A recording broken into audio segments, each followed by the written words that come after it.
Smart Bourse vous est présenté par MoneyOne.fr, l'épargne qui fait du bien.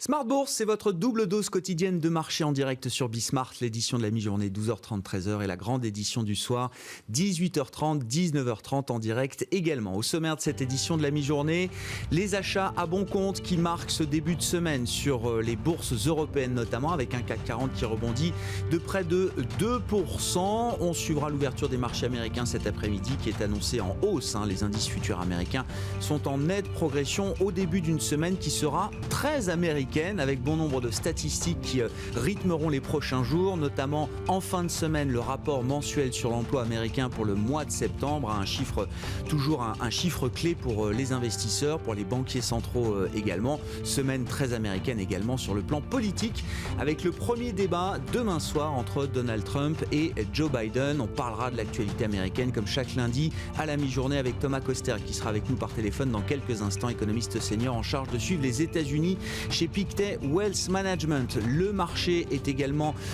dynamisé par les fusions-acquisitions. On sent que la dynamique M&A est en train de se normaliser peut-être. Aujourd'hui, c'est ArcelorMittal qui fait l'actualité en annonçant la fusion, la cession de ses activités américaines pour 1,4 milliard de dollars à Cleveland-Cliffs, qui est un spécialiste, le grand spécialiste américain de la production de pellets de minerais de fer. Et puis bien sûr le feuilleton Veolia-Suez qui pourrait peut-être trouver un aboutissement cette semaine, puisque Veolia a d'ores et déjà annoncé le relèvement de son offre, a précisé encore d'ici mercredi 30 septembre qui était la deadline fixée par Veolia pour que Engie accepte ou refuse sa proposition de racheter sa participation d'un peu moins de 30% dans Suez. Et puis comme chaque lundi en début de semaine, le plan de trading à suivre d'ici 10 minutes, un quart d'heure avec les équipes de Bourse Direct et Romain Daubry qui sera avec nous en plateau à la mi-journée.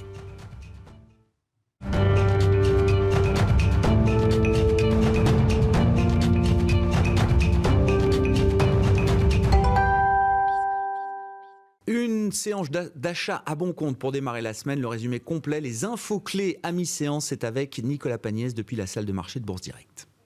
La bourse de Paris est toujours dans le vert à la mi-journée, gagnant plus d'1%. Un rebond de la place parisienne qui se constate également sur les autres places de marché européennes. Le DAX gagne lui plus de 2%, le FTSE plus de 1% et l'IBEX plus de 1% également. Le rebond des valeurs technologiques vendredi sur les marchés américains et la clôture en hausse des 3 indices américains sont venus redonner un peu d'espoir aux investisseurs européens plombés par les craintes sur le front sanitaire. Des craintes toujours présentes en France où les annonces se multiplient au fur et à mesure que l'épidémie progresse. Vendredi, la barre des 500 000 contaminations a été franchie en France, poussant le Premier ministre Jean Castex à expliquer la semaine dernière lors d'une interview sur France 2 que la piste d'un reconfinement n'était plus totalement exclue. Le ministre de la Santé Olivier Véran a de son côté assuré dimanche que pour le moment aucune salle de réanimation ne se trouvait en état de saturation. Mais Olivier Véran incite tout de même les entreprises à privilégier le télétravail autant que possible. Les investisseurs gardent également un œil sur la présidentielle aux États-Unis alors que le premier débat télévisé entre Donald Trump et Joe Biden doit se tenir demain mardi. Un premier débat dans un contexte compliqué avec un gouvernement américain qui donne l'impression de laisser les mesures de relance économique en arrière-plan. Donald Trump a d'ailleurs annoncé son choix de candidate pour remplacer Ruth Bader Ginsburg à la Cour suprême. Il s'agit de Amy Coney Barrett, un choix que beaucoup prédisaient. La nouvelle candidate qui doit encore être élue par le Sénat se définit comme une fervente catholique. Côté valeur du côté des projets de fusion, Veolia tout d'abord a fait savoir qu'elle ferait parvenir à Engie son offre améliorée au plus tard le 30 septembre prochain, soit dans 2 jours. Une décision qui fait suite à l'annulation du conseil d'administration d'Engie qui devait se tenir le 25 septembre dernier. Veolia qui devra séduire l'énergéticien avec une offre supérieure à 15,5 € par action pour acquérir 29,9% du capital de Suez détenu par Engie. Et Veolia qui devra également apporter des garanties sur le maintien de l'emploi chez Suez au moment de l'opération.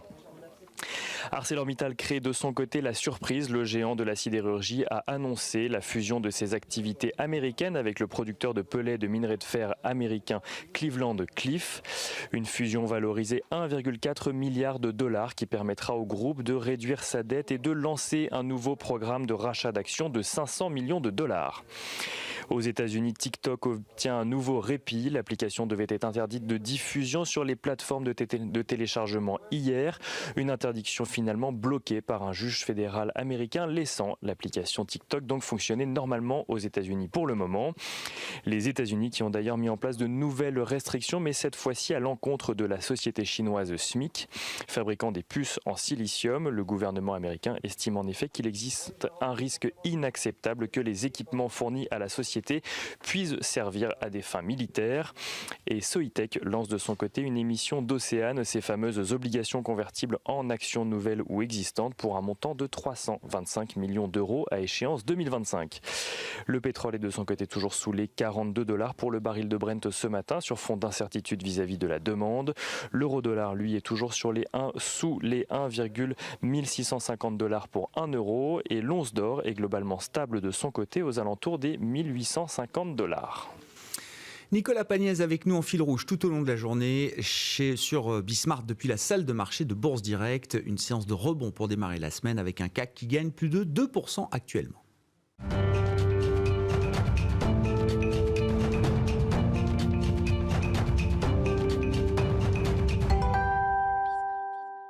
Oui, les achats à bon compte qui marquent ce début de semaine boursière en Europe notamment. On en parle comme chaque lundi à mi-séance dans Smart Bourse sur Bismart avec Romain Daubry, membre de la cellule info d'experts de Bourse Direct pour le plan de trading. Bonjour et bienvenue Romain. Bonjour Grégoire. Effectivement, c'est fait un peu peur vendredi quand même. Le CAC passait sous 4700 points et puis finalement la clôture américaine et puis le début de séance en Europe ce matin permettent de se rassurer un peu. Oui, ça permet de se rassurer un peu. C'est toujours un marché très technique, donc il y avait des considérations importantes. Sous 4750 points, il y a un petit risque. Il a été évincé en jeudi avec un niveau de couverture qui a été réaugmenté sous 4750 points. On avait beaucoup de couverture entre 4750 et 5050 points. Ça, c'est plutôt pas mal, mais on a commencé à attaquer la borne basse. Et pour des raisons techniques, c'est les mêmes que celles qu'on avait connues à la hausse sur le Nasdaq. L'accélération sous un niveau de marqué de couverture où la couverture est très concentrée, ça pouvait être dangereux. On a étendu ce niveau de couverture sous 4650 points. Ça commence à être une plage un peu significative. Ça permet de donner de l'air. Et puis le marché a réagi sur ces niveaux-là de façon extrêmement technique dès vendredi soir. Alors ça a commencé vendredi à 13h30. Si on regarde un graphique du contrat à terme sur l'indice CAC 40 en 30 minutes, par exemple, en regardant les bougies, on remarque la précision du petit canal haussier qui s'est reconstruit dans cette zone-là, qui était vraiment annonciateur de bons signaux pour le début de semaine et qui a permis de corroborer l'annonce d'un éventuel accord aux États-Unis sur le plan de relance. Et en tout cas, moi, j'y vois surtout un élément technique. Et donc, le petit canal est parfait de 13h30 jusqu'à 22h à la clôture du contrat à terme sur l'indice CAC 40. Et ça, c'est vraiment que des robots qui peuvent produire des mouvements pareils, que de l'algorithme. Donc, vraiment un mouvement hyper technique, des rachats de short de fin de semaine. Et puis, une pression baissière qu'on sentait un peu moins forte depuis quelques niveaux, puisque entre 4970 points et 4800 points, on avait construit 8500, ouvert 8500 contrats futurs, donc un peu de pression baissière. Et depuis 4800 points, on avait ouvert que 2500 contrats futurs, donc beaucoup moins de pression de ce côté-là. Les vendeurs ne s'étaient pas rachetés, ils l'ont probablement fait un peu vendredi, très probablement un peu aujourd'hui. Ouais. Pour l'instant, on évolue toujours dans des niveaux techniques précis et il n'y a pas d'alerte majeure. On défend ces niveaux-là, c'est plutôt de bon ton. Ça renvoie probablement à une évolution latérale pour les jours ou semaines à venir. Alors la borne basse, 4754 points sur le futur CAC 40, 5111 au mieux en haut, mais déjà avant d'envisager ces niveaux-là, on va devoir reprendre des couleurs. Pour l'instant, on a endigué la baisse. On se retrouve dans une zone de neutralité, 4754, 4816 points, il y a un niveau technique, je pense qu'on est en train de le franchir en ce moment. Et donc le niveau pour moi de retournement à la hausse, c'est au-delà de 4851, 4864 points. Là, on reprendra des couleurs haussières pour aller chercher la médiane du trading range, 4937, pourquoi pas 4973 points. Marché très technique toujours, Romain, ça fait longtemps que vous nous le dites, et on voit d'ailleurs aujourd'hui plutôt ce que j'appelle des achats à bon compte. Ce sont les valeurs mal aimées, les secteurs très stressés qui rebondissent un peu. Alors peut-être sur du très court terme, les banques, L'automobile, l'aéronautique également, hein, on est encore sur des baisses de 30, 40, 50% pour les grandes valeurs aéronautiques françaises. Ce sont les secteurs qui sont plutôt rachetés aujourd'hui. Ouais, et c'est d'ailleurs ce qui montre un peu la faiblesse du mouvement du moment, c'est que on achète à bon compte, on veut bien payer certains niveaux, on le voit dans le comportement des investisseurs depuis plusieurs semaines. On achète des replis, on ne paye pas au-delà de certains niveaux. Donc 5000, 5050, on n'y arrive pas. Je ne parle pas de l'extension au-delà de 5200 points dans un moment de petite euphorie en juin dernier, mais on voit que depuis quelques semaines, les 5000 points, on n'arrive pas, on les paye pas, il n'y a pas de soutien. Et il n'y a pas de gros mouvement de la part des gestions, des investisseurs. On voit que c'est assez faible. En revanche, effectivement, quelques dossiers un peu sous-évalués qui pourraient bénéficier d'un peu d'intérêt dans les semaines à venir, que ce soit sur des fusions-acquisitions ou sur des recoveries, vraiment simplement, et des reprises d'activité. Mais on sent que c'est assez mou, assez timide. D'ailleurs, on a rebondi à la faveur d'un rebond vendredi soir des valeurs technologiques américaines. Ouais. C'est pas le secteur Nasdaq technologique. Qui prend plus de 2%. Voilà, et c'est pas le secteur technologique qui paye aujourd'hui en Europe. Donc voilà, c'est plutôt des mouvements techniques. On voit pas de volume important non plus, pas de signaux très positifs encore. C'est plutôt canalisé, c'est plutôt sain et pas d'euphorie d'un côté, pas trop de pessimisme de l'autre. Énormément de couverture, donc le trou d'air de la semaine dernière a rappelé les investisseurs à l'ordre. Ils se sont couverts très fortement à nouveau, ça jusqu'en décembre. C'est plutôt bon signe pour la suite, dans la mesure où voilà, quand les investisseurs sont un peu pessimistes, c'est qu'il y a de la place sur le marché pour rentrer et que s'il y a des signaux un peu meilleurs dans les jours ou semaines à venir, on aura de quoi accélérer un peu. Bon. Des forces en présence qui sont à peu près équilibrées aujourd'hui sur le marché. Au démarrage, je le disais, d'une semaine intense, très américaine, mais au-delà des États-Unis, on va avoir une semaine statistique, notamment intense, un peu partout dans le monde. Ouais, très intense. Enfin, j'y vois un grand check-up de la santé économique mondiale. Ça va être vraiment intéressant, puisqu'il y a effectivement les États-Unis, toujours au centre de l'attention, et avec des stats qui sont extrêmement importantes, hein, des publications macroéconomiques importantes. Dès mardi, la confiance du consommateur du Conference Board, qui, en dehors d'un petit rebond en juin dernier, ne fait que baisser, a marqué un point bas un peu au-dessus de 84 au mois d'août, et ne fait que baisser depuis le mois de février dernier. Donc on va voir si on arrive à endiguer cette baisse un petit peu. Les chiffres de l'emploi, évidemment, aux États-Unis, ça va être le point d'orgue de la semaine. L'enquête privée mercredi, et puis vendredi, l'enquête gouvernementale, la publication gouvernementale, avec les chiffres du taux de chômage. Donc ça va être très important. Et puis on peut ouvrir aussi du côté de la Chine dans le courant de la semaine, avec les PMI qui vont être publiés mercredi. Donc ça, c'est évidemment indicateur avancé de la santé économique aussi. Et puis on peut regarder aussi du côté de l'Europe avec des publications. Alors, taux de chômage en Allemagne, et puis vendredi, je crois que ce sera les chiffres européens, les chiffres zone euro, notamment d'inflation vendredi. D'inflation, donc décalée cette semaine, et donc qui vont donner vraiment un baromètre global de l'activité mondiale. On peut même regarder jeudi matin du côté du Japon, c'est pas énorme, mais c'est un chiffre qui est quand même assez important, parce que c'est un indicateur trimestriel, l'indice Tankan, qui est quand même passé, qui mesure l'activité économique de 1200 grandes entreprises japonaises, et qui est passé en négatif pour la première fois depuis 2011, au mois de juin dernier. Donc on va surveiller ce qui se passe de ce côté-là aussi. Non, mais c'est clé, parce que le Japon, avec les entreprises japonaises, on va avoir quand même un discours sur les exports, hein, en tout cas sur la dynamique commerciale de ces entreprises japonaises. Bon nombre sont quand même des entreprises exportatrices. Est-ce que ça bouge un peu? Est-ce que c'est en Asie, au moins, est-ce que les échanges sont repartis? Les États-Unis avec l'emploi, ça reste quand même la clé de tout aujourd'hui. On a vu la semaine dernière, je crois, des inscriptions hebdomadaires au chômage qui arrêtent de baisser, hein, donc voilà, qui remontent même un petit peu. Donc on arrive peut-être à un point un peu critique en matière de dynamique de reprise du marché du travail. On a récupéré 10 millions des 20 millions d'emplois détruits, hein, voilà. Donc on entre peut-être dans une phase un peu plus compliquée sur le marché du travail américain. Et puis en Europe, l'inflation, qui était déjà excessivement basse au mois d'août, hein. L'inflation cœur était à 0,4% sur un an au mois d'août. Les prévisionnistes et les spécialistes de l'inflation nous disent que le chiffre du mois de septembre, là, qui s'est publié vendredi donc pour la zone euro, sera encore plus mauvais. Et Christine Lagarde s'exprime cet après-midi. Cet après-midi aujourd'hui. ça montre bien les enjeux quand même. Probablement volatile. On comprend pourquoi les investisseurs sont un peu en retrait, en tout cas fondamentalement sur ces niveaux-là pour l'instant. Sur l'euro-dollar, justement, là, quand on regarde les États-Unis, l'Europe notamment, on regarde toujours la parité euro-dollar. Et c'est vrai que le dollar, alors qui avait pas mal baissé jusqu'au début du mois de septembre, peut-être là dans la phase de retour un peu d'aversion au risque, on a vu quand même le dollar retrouver tout de suite un statut de valeur refuge encore. Ouais, et donc un mouvement de baisse sur l'euro. Oui. On a cassé le petit support 17,35. Le mouvement est haussier, était haussier de moyen et long terme maintenant. Clairement, on se posait la question de savoir si on allait sortir par le haut ou par le bas de ce trading range.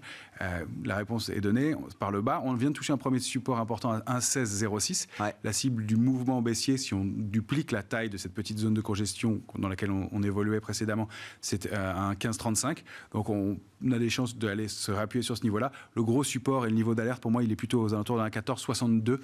Pas d'alerte et pas de retournement de tendance fondamentale. Voilà, on sait que l'euro est quand même parti de 1,08 au mois de mai-juin dernier. Donc l'accélération haussière a été brutale. C'est normal qu'on consolide un petit peu aussi de ce côté-là. Donc on reste dans une phase de consolidation du mouvement de réappréciation de l'euro contre dollar entamé ces derniers mois. Complètement, surtout que c'est des mouvements qui sont vraiment en dents de scie. On voit que le mouvement de hausse a mis du temps à se mettre en place, plus d'un an et demi avant de se développer vraiment, de franchir le niveau de 1,12 puis 1,1462 justement, qui était cette résistance qui devient ce support vraiment important maintenant. Donc il est normal qu'il y ait un peu de volatilité et d'ajustement, d'autant plus que dans ce contexte évidemment assez compliqué. Il faut noter que les marchés chinois seront fermés à partir de mercredi, je crois, c'est ça Pour 2 jours et avec Hong Kong, tout à fait. Et donc moins d'éléments de ce côté-là aussi, une période de fête importante. La semaine nationale de fête, la Golden Week en Chine qui commence à partir de mercredi et qui courra jusqu'au 8 octobre. Donc au-delà des marchés, il y aura quand même une activité sans doute un peu réduite en Chine pendant cette période. Et puis du point de vue des secteurs, mais vous le disiez déjà tout à l'heure, pour conclure, Romain, même si on voit des achats à bon compte aujourd'hui, des secteurs très stressés qui reviennent un peu sur le devant de la scène, la hiérarchie sectorielle finalement n'a pas bougé au cours du mois de septembre. On a vraiment cru un changement de hiérarchie il y a quelques jours, quelques semaines. On croyait qu'il allait y avoir de nouveaux moteurs. Et non. La baisse du Nasdaq de 10% au début du mois de septembre a marqué les esprits. On s'est dit, tiens, c'est peut-être l'occasion de voir d'autres secteurs revenir. Et en fait, non, le secteur automobile patine toujours. C'est pas mauvais, les signaux sont pas mal, mais ça ne développe pas. On voit qu'on accélère un peu à la hausse, il y a une prise de bénéfices rapide. C'est plutôt toujours de la spéculation, du trading. Alors, je suis convaincu qu'il y a quelques achats à bon compte qui sont faits sur ces niveaux-là. Les investisseurs et les gestionnaires le disent, et sur des replis, ils sont prêts à rentrer sur certains dossiers.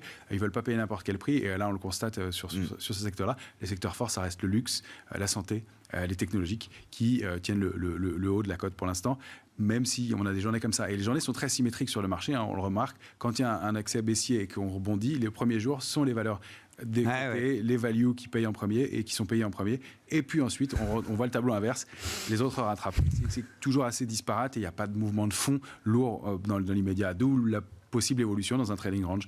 Mais avec des dossiers qui tirent quand même leur épingle du jeu. On voit que les équipementiers automobiles, eux, se portent très bien.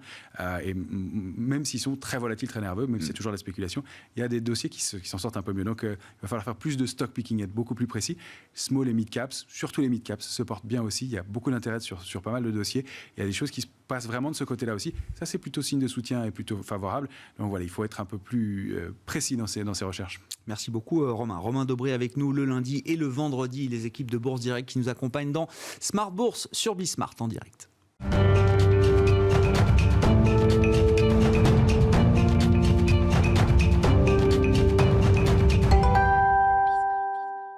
La semaine américaine s'annonce intense sur le plan statistique et sur le plan politique, bien sûr, à 36 jours du 3 novembre, du vote présidentiel américain. Thomas Kosterg est avec nous, économiste US chez Pictet Wealth Management à Genève. Bonjour et bienvenue, Thomas.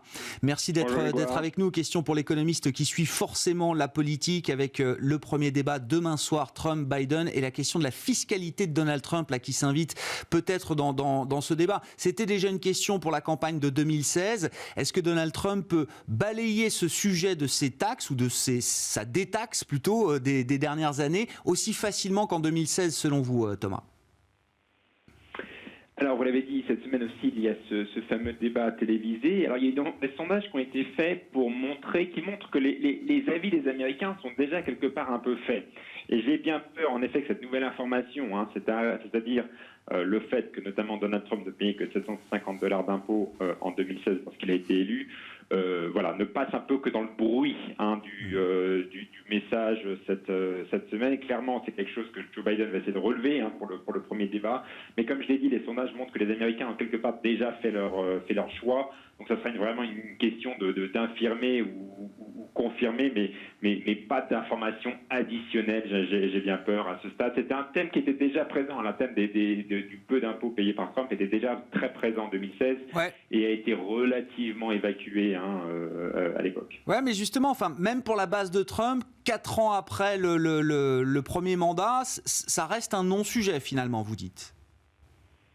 Alors, je ne dis pas que c'est un non-sujet, mais je dis que, déjà, Trump a une faculté d'évacuer les sujets très importantes. Il a une base électorale qui lui est très fidèle. C'est ça, d'ailleurs, sa force. Alors, par contre, la base électorale est assez faible, mais elle est très motivée. C'est un peu le contraire avec Joe Biden, qui a une base électorale peut-être un peu plus large, mais beaucoup moins enthousiaste, beaucoup moins. Ce sera difficile. Et il faut d'ailleurs le challenge de Joe Biden, c'est de faire venir tous ces gens contre Trump aux urnes, mais il y a moins d'excitation dans sa propre base. Bon, il y a évidemment les têtes d'affiche, Trump, Biden, mais dans le camp démocrate, on a également une pression là qui s'exerce sur les membres du Congrès, et notamment sur Nancy Pelosi, speaker de la Chambre des représentants, démocrate bien sûr, sur une initiative démocrate d'un plan de relance budgétaire de 2,4 trillions de dollars, je crois. Thomas, est-ce que la pression peut être suffisante sur la partie démocrate pour envisager, je ne sais pas, des avancées dans les négociations avec les républicains ? Alors, il y a clairement une pression de la base du parti pour faire plus et notamment de faire un compromis avec les républicains avant les élections. Maintenant, les choses sont compliquées. J'ai bien peur que les choses n'aboutissent pas avant les élections. Pourquoi ? Parce que notamment, on a un Washington qui est très électrifié par cette nouvelle situation liée à la Cour suprême. On voit que déjà ça mange aussi du temps politique important, parce qu'il n'y a pas beaucoup de jours de session du parlementaire avant les élections. Donc j'ai bien peur qu'entre l'électrification, vraiment cette tension liée à la Cour suprême, et aussi le fait que finalement les démocrates ne veulent pas faire baisser, ne sont pas prêts en fait à découper en tranches leur paquet fiscal, c'est bien ça le problème, on n'arrive pas à un deal. Encore une fois, les démocrates souhaitent donc 2400 milliards de dollars, les républicains s'étaient arrêtés à entre 500 et 650 milliards de dollars, donc il faudrait quelque part couper l'apport en deux, c'est ce que Trump proposait, mais on a des sénateurs républicains qui eux quand même sont un peu inquiets de faire monter l'addition, et les démocrates ne sont pas prêts, encore une fois, à découper le morceau, parce que dans ce paquet fiscal, évidemment il y a du support pour les ménages, mais il y a aussi du support pour les villes qui sont les grandes métropoles, les villes démocrates. Donc c'est vu comme un bail-out des grandes villes démocrates par certains républicains, notamment du sud des États-Unis. Des villes démocrates qui sont forcément mal gérées quand on est républicain, j'imagine. Non, mais voilà, c'est la fracture politique aussi revient évidemment dans ces questions de soutien aux collectivités publiques américaines. Est-ce qu'il faut comprendre quand même, Thomas, derrière l'initiative démocrate, même si elle ne va pas jusqu'au bout sous cette mandature, est-ce qu'il faut comprendre quand même que les démocrates seraient mieux disants que les républicains sur la relance budgétaire en cas de victoire de leur champion? Alors, il faudra déterminer dans quelle mesure le Congrès est partagé ou homogène de ce point de vue-là. Mais est-ce que les démocrates seraient plus agressifs dans la relance que les républicains? Tout à fait. Je pense que ce débat sur le paquet fiscal actuel met en effet en exergue le fait qu'une présidence Biden pourrait être un peu plus pro-stimulus et potentiellement donc plus pro-croissance qu'une présidence Trump. En tout cas, en lisant ce qui se passe avec notamment les sénateurs républicains qui ont l'air de vouloir un peu réduire la voilure en termes de dépenses budgétaires, ou en tout cas faire un peu stopper la machine qui avance, la machine budgétaire, et notamment ce déficit budgétaire aux États-Unis qui va quand même aller jusqu'à 25% du PIB cette année, donc ce qui est juste énorme. Voilà, mais en effet, on a l'impression que la présidence Biden, si présidence Biden il y a, dans les premières semaines, on remettra l'accent sur ce paquet budgétaire s'il n'est pas voté avant les élections. Et en effet, on a l'impression que les fameuses hausses d'impôts qu'il a aussi promises seront potentiellement reportées à plus tard, ce qui fait que net pour la croissance, on pourrait aller sur du positif. Ouais, effectivement, ça va être intéressant dans un moment un peu critique pour l'économie américaine. C'est ce que vous nous dites depuis longtemps, Thomas. Votre inquiétude, c'est quand même l'idée en l'absence de stimulus budgétaire rapide, c'est une rechute de l'économie américaine au 4e trimestre. On va avoir des statistiques intéressantes tout au long de la semaine sur l'activité américaine, la confiance du consommateur, l'activité manufacturière et puis le marché du travail en fin de semaine. Il y aura la grande photographie du marché de l'emploi pour le mois de septembre. Est-ce que ce sont des statistiques qui, je ne sais pas, en cas de déception, permettraient de faire avancer les débats peut-être aux États-Unis, Thomas ? Tout à fait. Et un des vrais problèmes en termes de statistiques, c'est qu'on a eu un taux de chômage qui était bien meilleur qu'attendu. Il a baissé à 8,4% au mois d'août. Et ça, c'était un peu le problème, puisque les membres du Congrès, mais aussi d'ailleurs les membres de la Réserve fédérale, ont dit mais pourquoi faire plus alors que l'économie finalement s'améliore.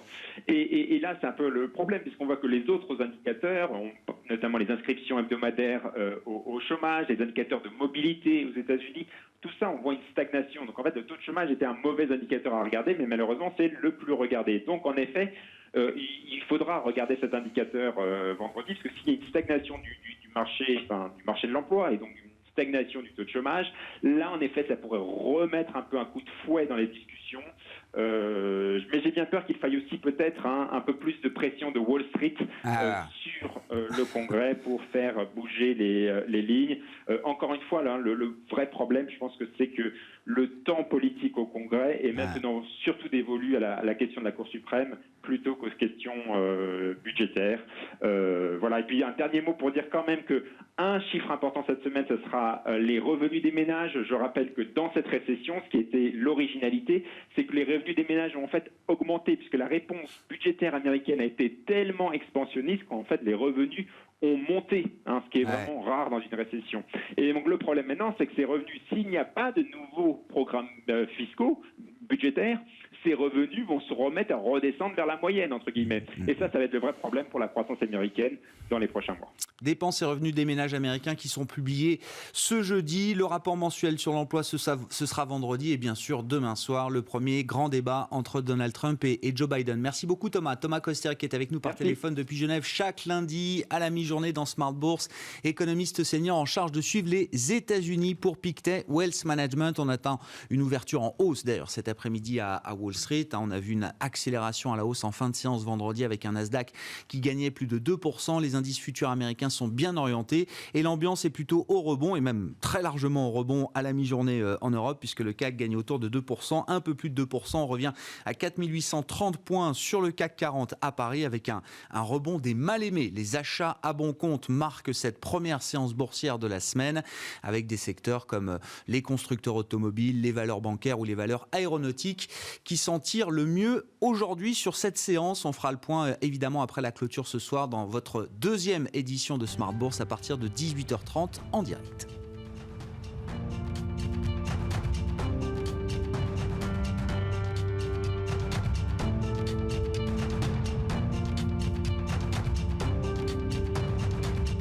C'était Smart Bourse avec MoneyOne.fr, l'épargne qui fait du bien.